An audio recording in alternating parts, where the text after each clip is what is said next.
উপস্থিত আছোঁ 17 নং ৰাষ্ট্ৰীয় ঘাইপথত যোগীঘোপাৰ এটা পথ আৰু মোৰ সতীৰ্থ সেই দিশাংশ দেখুৱাব এই যোগীঘোপাৰ যি 17 নং ৰাষ্ট্ৰীয় ঘাইপথত এটা ডিভাইডাৰ আছে আৰু এই ডিভাইডাৰসমূহ এতিয়া মৰণ ভাণ্ডত পৰিণত হৈছে। মোৰ সতীৰ্থ সেই দিশাংশ দেখুৱাই আছে আৰু ভিজুৱেল দেখি হয়তো অনুমান কৰিব পাৰিবি কি অৱস্থাত এই ডিভাইডাৰসমূহ আছে। এই কথাত ক'ব লাগিব যে 17 নং ৰাষ্ট্ৰীয় ঘাইপথত যি ডিভাইডাৰ আৰু ডিভাইডাৰসমূহ বিজ্ঞানসন্মত নোহোৱাৰ বাবে এইদৰে সঘনাই ইয়াত দুৰ্ঘটনা হৈছে আৰু এই দুৰ্ঘটনাত মৃত্যুৰ মুখত পৰ্যন্ত ইয়াত পৰি গৈছে। গতিকে একথাত ক'ব লাগিব যে বিভাগীয় কৰ্তৃপক্ষ আৰু জিলা আয়ুক্তগৰাকীয়ে কিন্তু ইয়াত নজৰ দিব লাগে। পূৰ্বতে ইয়াৰ কিন্তু এই ডিভাইডাৰসমূহৰ বাতৰি আমি সম্প্ৰচাৰ কৰিছিলোঁ, কোনো ধৰণৰ গুৰুত্ব প্ৰদান কৰা নাছিল। এজন লোক আছে, তেওঁৰ পৰা আমি বিশেষ জানিম যে যোগীঘোপাৰ 17 নং ৰাষ্ট্ৰীয় ঘাইপথত ডিভাইডাৰসমূহে এক প্ৰকাৰ মৰণ ভাণ্ডত পৰিণত কৰিছে। কি ক'ব? এতিয়া চাওক, কাবাডীৰ পৰা জয়গোৱা ব্ৰিজলৈকে যিখিনি ডিভাইডাৰ দিছে সেই ডিভাইডাৰখিনি মাটিত পৰি আছে, কিন্তু বিভাগীয় কৰ্তৃপক্ষ তথা জিলা আয়ুক্তই কোনো ধৰণৰ ইয়াতে নজৰ ৰখা নাই। আৰু ইয়াতে এই ডিভাইডাৰ পৰি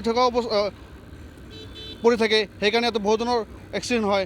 আমি বিভাগীয় কৰ্তৃপক্ষ তথা জিলা আয়ুক্তক এটা অনুৰোধ জনাইছোঁ যে অতি সোনকালে এইখিনি বস্তু ডিভাইডাৰখিনি ঠিক কৰি দিব লাগে আৰু ইয়াতে যিবিলাক এক্সিডেণ্ট হয় সেই এক্সিডেণ্টৰ পৰা মানুহখিনি মৃত্যুৰ মুখৰ পৰা বচাব লাগে, এইখিনি আমি অনুৰোধ জনাইছোঁ। আৰু এটা বস্তু চাওক, খালি ইয়াতে নহয়, আৰু এই অলপ আগত ভাইবে কাটা আছে, ভাইবে কাটা তাতে এই নেশ্যনেল যিটো হাইৱে আছে, নেশ্যনেল হাইৱেত আপোনাৰ পুখুৰীৰ নিচিনা হৈ গৈছে, তাতে হাঁহ তাতে কৰা হৈছে আৰু অলপ বৰষুণ দিলে বহুত পানী পৰে। আমি জিলা আয়ুক্তক অতি সোনকালে এইখিনি নজৰ ৰাখিবলৈ অনুৰোধ জনাইছোঁ। আৰু এই যিটো পথ আছে আৰু এই পথটো আচলতে ঠেক বহল নহয়, যাৰ কাৰণে ডিভাইডাৰৰ প্ৰয়োজনেই নাছিল। আৰু যিহেতু ডিভাইডাৰ দিব লাগিব, পথটো বহল হ'ব লাগিব, দুটা ছাইড বহল হ'ব লাগিব, যাৰ ফলত এই ঠেক পথটোত ডিভাইডাৰ দিয়াৰ ফলত দুৰ্ঘটনা হৈ আছে। হয়, এতিয়া চাওক, যিহেতু ৰাস্তাটো আমাৰ ঠেক, সেই ঠেক ৰাস্তাত আমি জনামতে ঠেক ৰাস্তাত বা যিখিনি ডিভাইডাৰ দিছে সেই ৰাস্তাখিনিৰ কাৰণে এইখিনি যি ঠেক ৰাস্তাখিনি ঠিক হোৱা নাই। যে অতি সোনকালে এই ৰাস্তা বিভাগীয় কৰ্তৃপক্ষ তথা জিলা আয়ুক্তই বস্তুটো নজৰ ৰাখিব লাগে যে ৰাস্তাখিনি কিমান।